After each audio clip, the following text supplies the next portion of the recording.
오늘은 성경에서 말하는 세 종류의 사람에 대해서 말씀을 드리겠습니다. 참고의 본문은 고린도전서 2장 14절에서 3장 3절입니다. 육에 속한 사람은 하나님의 성령의 일을 받지 아니하나니 저에게는 미련하게 보이며 또 깨닫지도 못하나니 이런 일은 영적으로야 분별함이니라. 신령한 자는 모든 것을 판단하나 자기는 아무에게도 판단을 받지 아니하니라. 누가 주의 마음을 알아서 주를 가르치겠느냐. 그러나 우리가 그리스도의 마음을 가졌느니라. 형제들아, 내가 신령한 자들을 대함과 같이 너에게 말할 수 없어서 육신에 속한 자 곧 그리스도 안에서 어린 아이들을 대함과 같이 하노라. 내가 너희를 저주로 먹이고 밥으로 아니하노니 이는 너희가 감당치 못하였음거니와 지금도 못하리라. 너희가 아직도 육신에 속한 자로다. 너희 가운데 시기와 분쟁이 있으니 어찌 육신에 속하여 사람을 따라 행함이 아니리요. 이 본문 말씀은 우리가 성경 읽을 때 많이 생각되는 그 말씀입니다. 세 종류의 사람. 우리가 사람을 구분할 때 색깔별로도 구분하기도 하고 혈액형으로도 구분합니다. 그런데 영적으로 구분하는 것은 없습니다. 그러나 성경에 이 영적으로 세 종류의 사람을 말하고 있습니다. 그 첫째가 자연인. 왜 자연이냐? 아직 예수님을 만나지 못한 사람은 다 자연이라고 합니다. 그런데 이 본문에는 육에 속한 사람 이렇게 표현했습니다. 그래서 본문에 나오는 육에 속한 사람은 자연인이다. 그 다음에 성령의 사람. 이 성령의 사람은 이 본문에서는 신령한 자 이렇게 말하고 있습니다. 그 다음에 세 번째 육신에 속한 사람. 그리고 본문에서는 육신에 속한 사람으로 이렇게 표현하고 있습니다. 이 본문에서 말하고 있는 이 세 종류의 사람은 신앙의 기준으로 구분한 것입니다. 오늘 이 말씀을 생각하면서 우리 사랑하는 성도 여러분, 나는 어디에 속했을까 하는 것을 진단하시고 우리가 하나님이 기뻐하시는 그런 사람이 다 되기를 바랍니다. 자연인과 그리스도인의 그 삶은 서로가 다르기 때문에 분쟁하지 않습니다. 그러나 교회에 나오는 사람 가운데 성령에 속한 사람,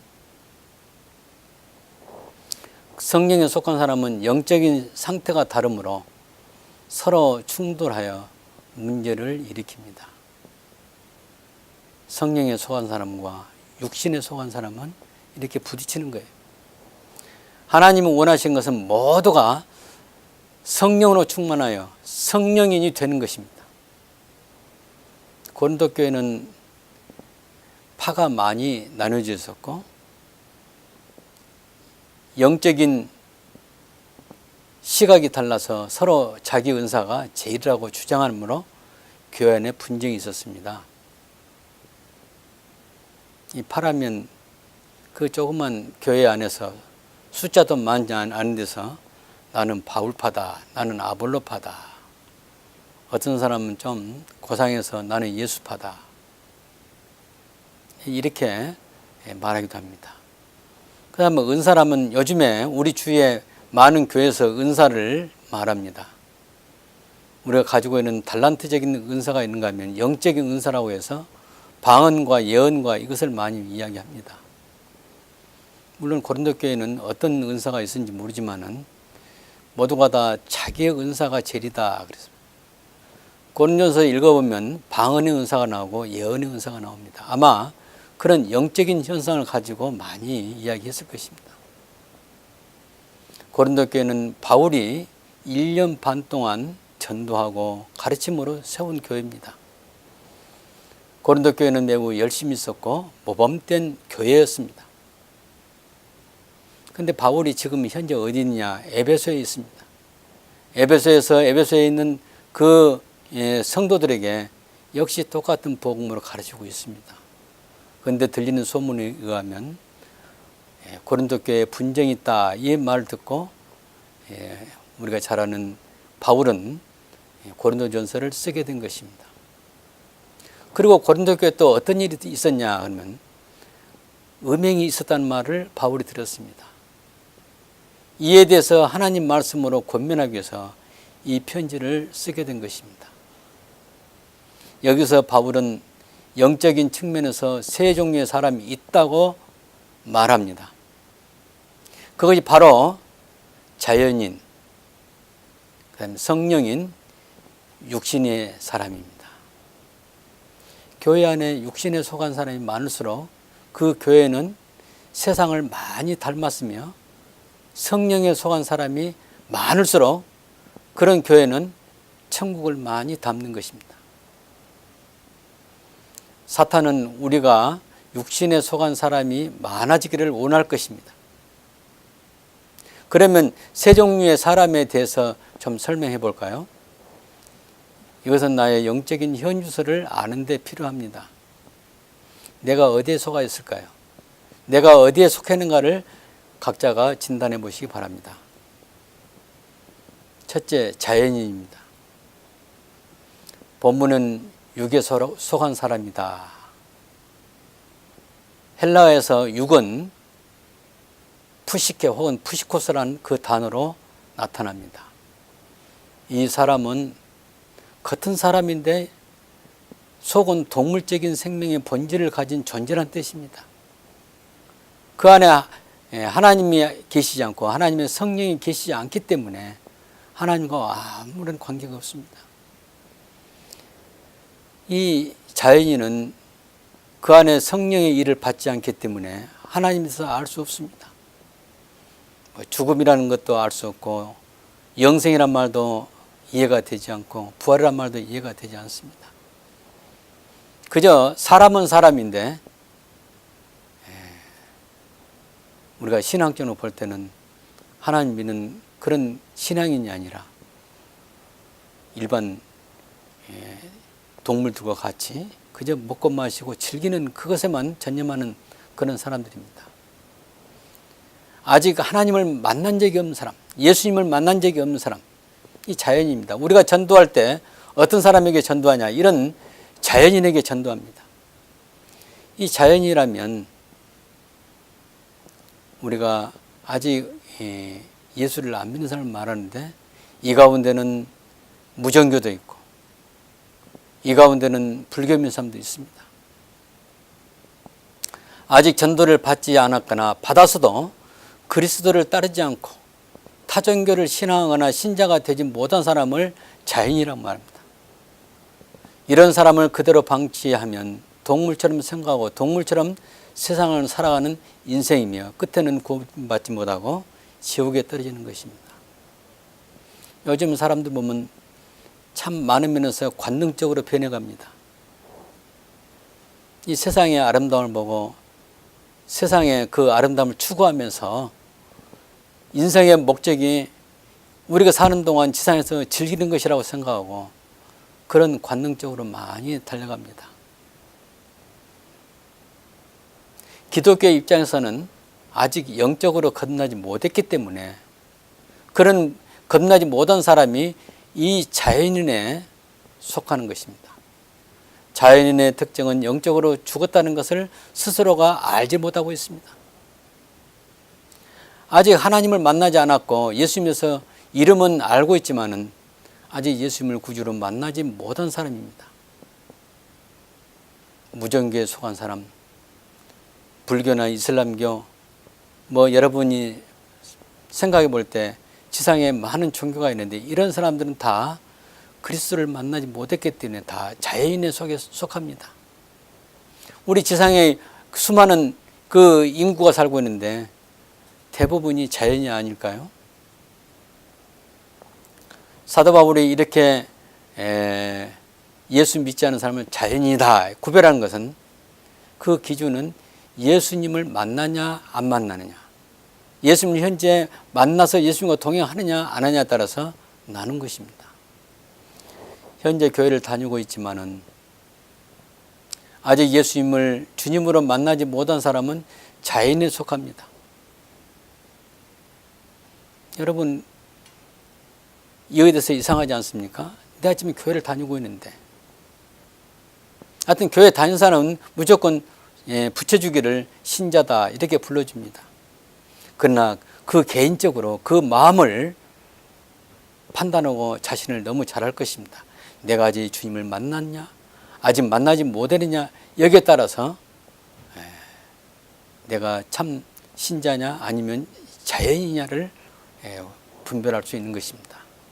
이것은 세례를 받았고 안 받았고를 떠나서 아직 주님을 만나지 못한 사람은 누구든지 다 자연인에 속합니다. 두 번째, 성령인입니다. 글자 그대로 성령의 지배를 받은 사람이에요. 그 안에 항상 성령님을 모시고 있는 사람이에요. 고린도전서 3장 16절과 6장 19절에 보면 우리는 하나님의 영이 거하시는, 성령이 거하신 성전이라고 그렇게 표현하고 있습니다. 이것이 정상적인 성령인의 모습입니다. 지금 우리 자신을 돌아볼 때 내 안에 지금 성령님이 안 계시고 내 자아로 충만했다면 이 사람은 성령의 사람이 아닙니다. 예수 그리스도를 만나서 크리스찬이 된 사람이 성령의 사람입니다. 그러므로 그 심령에 성령이 항상 내주에 계시고 또 하나님 나라를 날마다 살아가는 것입니다. 우리가 죽어서 천당에 간다 이렇게 생각해서 우리가 하나님 나라 가는 것은 죽어서 가는 거라 생각하는데, 그것보다도 지상에서 예수님을 만난 순간에 성령의 인도를 받는 사람은 하나님 나라에 살고 있는 것입니다. 그 사람은 영생을 소유했고 경건하게 사는 사람입니다. 여기서 경건이라는 것은 외형적으로 경건을 나타내는 것이 아니라 하나님과의 인격적인 관계를 가지고 하나님과 교제하며 항상 하나님과 동행하는 말입니다. 우리 성경을 읽다 보면 창세기 5장에 보면 에녹은 300년 동안 하나님과 동행하다가 하늘나라로 부름을 받아 갔다 그런 말이 나옵니다. 하나님과 동행하는 것이 바로 무엇입니까? 어린아이가 엄마나 아빠의 손을 잡고 어떤 길을 걸어가는 그런 모습일까요? 그것보다도 우리 안에 항상 하나님이 함께 하신 것을 말합니다. 물론 에녹만 그렇게 표현됐지만은 다른 사람도 마찬가지일 것입니다. 하나님을 믿고 의지한 사람은 하나님과 동행한 사람입니다. 우리는 임마누엘이라는 말을 많이 씁니다. 임마누엘, 하나님이 우리와 함께 하시다 그 뜻입니다. 우리 예수님은 태어나기 전에 이사야가 말할 때는 그 이름을 임마누엘하라 이렇게 기록하고 있습니다. 이사야가 보았던 그 예수님은 임마누엘이었습니다. 그분은 우리와 함께 하시는 하나님으로 오신 것입니다. 그래서 항상 임마누엘을 하고 생각하는 것이나 어떤 행동한 것이나 또 삶의 목적이, 삶의 방향이 나보다도 하나님의 영광을 드러내고 장차 천국을 소망하면서 사는 것이 바로 성령의 사람의 모습입니다. 무슨 일을 하든지 내 힘으로 또는 내 지식으로 내 경험으로 사는 것이 아니라 100% 하나님의 주권에 의지합니다. 100% 하나님의 공급하신 힘과 또 지혜와 능력으로 사는 사람, 이런 사람은 성령의 인도하심을 받는데 그 사람의 그 생활은 나의 영광이 최우선이 아니고 100% 하나님의 영광이 우선입니다. 우리가 하나님의 영광을 돌린다 생각할 때 교회 열심히 출석한다, 교회 나가서 열심히 봉사한다, 주일학교 교사로 아니면 성가대로 아니면 어떤 전도의 회원으로 또 봉사활동하고 새벽 예배와 주일 예배와 또 주일 밤 예배와 수요 예배와 각종 모임에 참석한다. 이런 것은 바로 여기서 말하는 좀 거리가 멉니다. 우리는 이런 일을 다 열심히 빠지지 않고 행했다, 이것 때문에 하나님이 나를 칭찬하는 건 아닙니다. 중요한 것은 어떤 일을 하든지 그 안에 하나님의 성령이 함께 하시냐, 아니면 하나님 성령 없이 내가 하느냐, 여기서 분명한 구분이 생기는 것입니다. 우리가 주의 일할 때 어떻게 합니까? 성령의 인도함을 받아서 합니까? 아니면 그것이 아니고 순전히 내 자아의 지배를 받아서, 내 장꾀를 동원해서, 내 경험을 동원해서, 순간 떠오르는 그 윗들을 동원해서 그렇게 사는 것, 이것은 성령의 사람이 아닙니다. 그런데 많은 사람들이 나는 하나님이 지혜를 주셔서 이렇게 했다, 이렇게 말하고 있는데, 이것은 좀 더 깊이 생각할 문제입니다. 성경을 통해서 하나님이 원하시는 무엇인가, 하나님이 어떻게 하기를 원하는가, 이를 판단하시고 우리 주님 앞에서 헌신하시길 바랍니다. 사랑하는 성도 여러분, 성령의 사람은 항상 감사합니다. 항상 하나님의 구원을 기뻐합니다. 하나님을 찬송하면서 하나님을 바라봅니다. 하나님의 은혜가 충만하고 지혜가 충만하고 심령 속에 하나님의 성령이 인격적으로 충만히 임재해 있는 것입니다. 그런 가운데 살아갑니다. 성령의 사람은 성령의 9가지 열매를 맺습니다. 좀 어려운 말입니다만 갈라디아서 5장 22절 23절에 성령의 9가지 열매가 나타납니다. 사랑과 희락과 화평과 오래 참음과 자비와 양성과 충성과 온유와 절제다. 제가 이 말씀을 좀 풀이해서 하면, 사랑은 우리가 잘 알죠? 사랑은 어떤 사랑이냐? 우리가 말하는 동정하는 그런 사랑이 아닙니다. 여기서 말하는 사랑은 하나님의 사랑을 말합니다. 성경은 고유명사로 헬라에서 구분되어 하나님의 사랑을 아카페라고 말하고 있습니다. 요즘 잘못된 사람들은 이 아카페라는 말을 잘못 해석하고 있습니다. 어떻게? 무조건적인 사랑이다. 우리 사람들 간에 서로 사랑할 때 무조건적인 사랑은 그것도 아카페라는 거예요. 그러나 엄밀히 말해서 성경에서 말하는 아카페는 하나님의 사랑입니다. 독생자를 보내서 구원하는 사랑입니다. 죄에 빠진 우리를 하나님의 자녀를 삼는 사랑입니다. 이게 아카페입니다. 그런데 그 사람에게, 성령이 함께하는 사람에게 그런 사랑이 나타난다는 사실입니다. 희락은 무엇입니까? 기쁨을 말합니다. 이것은 그냥 억지로 그냥 기쁨을 나타내서 기쁨을 표시하는 것이 아닙니다. 만약 그렇다면 정신병자에 해당되겠죠. 그런데 성령께서 내 안에 계실 때 항상 기쁩니다. 사도 바울은 항상 기뻐하라, 범사에 감사하라, 항상 기뻐하라, 쉬지 말고 기도하라, 이렇게 하는데 이 항상 기뻐하는 것이 나타나는 겁니다. 이거 희락이에요, 희락. 그냥 화평이 보시면 평화입니다. 이 평화는 하나님의 평화입니다. 하나님의 평화에서는 어떤 환난과 고난 중에서도 기뻐할 수가 있고 마음이 평안합니다. 어떤 위협이나 환난이나 죽음까지도 두려워하지 않고 하나님 평화로 가득 차 있는 것입니다. 샬롬이란 말을 많이 씁니다. 하나님의 평화. 또 온유라는 것은 영어로 보면 젠틀이라고 나왔어요. 부드러운 성품을 말합니다. 화를 내지 않고 항상 친절하며 그런 부드러운 성품, 이게 온유한 성품입니다. 그 다음에 오래 참는 인내가 있죠, 인내. 이 인내라는 것은 우리 어떤 고난도 이렇게 오래 참는 그게 필요하지만은 내가 시간적으로도 기다리고 참는 그런 것도 있어야 합니다. 어떤 사람은 조급한 사람이 있어요. 그 다음에 그 외에도 우리가 뭐 충성이니 절제니 이것은 바로 억지로 내가 만드는 것이 아니라 성령께서 계시면 그것이 저절로 생산되어 나오는 거예요. 우리가 기쁨이 넘치고 하나님의 사랑이 우리 안에 있어서 그 사랑이 나타나고, 또 우리가 이 세상의 악한 걸 다 버리고 이웃의 영혼을 사랑하고 불쌍히 여기는 마음, 이런 것이 다 성령 충만으로 나오는 것입니다.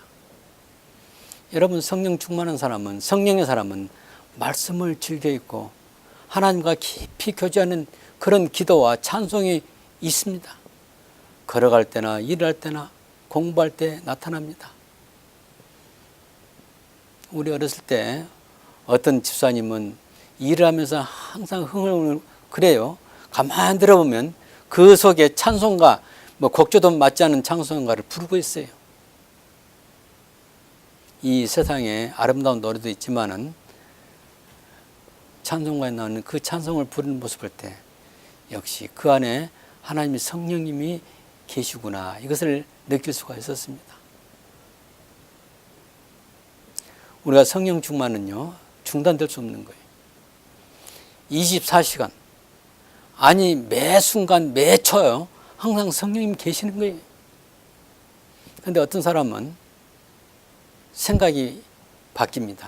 항상 성령님의 그 지배하심, 그 테두리 안에 있는 것이 아니고 하나님을 떠나서 내 마음대로 생각이 많습니다.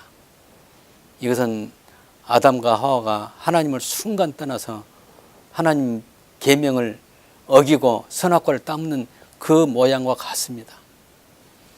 우리는 신앙생활 할 때 이러한 일을 참 다반사적으로 많이 행하고 있습니다. 그래도 마음에 양심의 가책이 없어요. 왜냐하면 그걸 큰 죄라고 여기지 않기 때문입니다. 저는 어떤 때는 이런 생각이 왔습니다. 성령 충만하지 않은 것이 죄다. 성령 충만하지 않으면 그 순간에 사탄이 우리를 공격하기 때문에 우리는 넘어질 수밖에 없다. 이렇게 생각할 때 많이 있습니다. 자기만 나타내는 교만을 떠나 나는 뒤로 숨고 하나님을 나타내는 사람이 바로 성령의 사람입니다. 항상 하나님과 하나님 나라가 우선이에요. 우리 예수님이 그렇게 명령하셨어요. 너희는 먼저 그의 나라와 그의 의를 구하라. 왜냐하면 우리 삶의 최우선이 그의 나라와 그의 의를 구하는 거예요. 그러나 아직 하나님을 알지 못하고 자연인에 속한 사람들은 하나님 나라와 하나님의 의가 중요한 것이 아니라 이 세상에서 무엇을 먹고 무엇을 마시고 무엇을 입는 것이 더 중요합니다. 요즘 보면 우리가 생각할 때 명품을만 찾고 그럽니다. 왜냐하면 사람들이 차별하기 때문에 그 차별을 받지 않기 위해서 그렇게 몸에 지니는 것이, 우선 하나님의 성령의 지배를 받고 성령의 인도받는 그 사람을 이 시간에 제가 말했습니다. 아브라함이 그랬고 모세가 그랬고 다윗이 그랬습니다. 바울이 그랬고 오늘날도 성령의 지배를 받고 인도를 받아 사는 사람들이 많이 있습니다. 그 다음에 우리 세 번째, 육신에 속한 사람에서 말씀드리겠습니다. 이 사람은 본인이 크리스찬이라고 하는데 하나님 편에서 볼 때는 크리스찬이 아닐 수도 있습니다. 그 이유는 그 안에 성령이 계시지 않고 자아로 충만하기 때문입니다. 어떤 경우에는 자연인과 육신에 속한 자를 구별하기 힘들 때도 있습니다. 그렇다면 자기는 크리스찬이라지만 자연인에, 아직도 자연에 머무를 수 있다는 사실입니다. 현재 크리스찬이라고 믿는 사람이라 할지라도 성령이 계시지 않다면 자연인에 속하고, 성령이 계시면 생의 주도권은 하나님께 맡기지 않고 내가 주장하는 그렇게 사는 사람은 육신에 속한 사람입니다. 크리스찬이란 말은 무슨 말이냐? 그리스도가 안에 있는 사람. 크리스찬은 영어로 분석해 보면 Christ in one. 그 말이 합성해하고 크리스찬이란 말이 나왔다고 합니다. 이 말을 가만히 보면 사람 안에 그리스도가 계신다, 그 뜻이에요. 지금 우리 안에 성령이 계시고 그리스도의 영이 계시면 그 사람이 바로 크리스찬입니다. 자아란 말은 고깃덩이인데 생각과 삶이 하나님의 말씀에 근거한 것이 아니고 자기 두뇌에서 작용하는 지식과 경험이 앞서는 사람은 바로 육신에 속한 사람입니다. 성령이 인도하는 것이 아니라 육적인 감각과 지식이 인도하기 때문에 어떤 분이 아무리 명설교를 한다 해도 하나님과 관계없는 설교가 될 수가 있습니다. 사람들은 하나님의 음성을 듣기는 원하는 것보다 성공담이나 인생 철학을 듣기를 원합니다. 교양 강좌 같은 설교를 듣거나 불의와 부도덕과 싸우는 정의로운 생활을 신앙이라고 가르치는 그런 데 민감하고 있습니다. 요즘 축복의 개념이 변질되어 인간의 욕구를 해결해 준 것이 바로 축복이라고 생각하고 있습니다. 사랑하는 성도 여러분, 우리 모두 성령님 안에 거합시다. 내 안에 성령의 지배를 받읍시다. 아직 그러지 못하면 조용히 무릎을 꿇고 주 하나님, 주 예수님, 나는 죄입니다. 나는 죽고 내 안에 성령으로 충만케 해 주십시오. 이런 기도를 하시고 지금부터 하나님의 인도를 받으신 저와 여러분 되기를 바랍니다.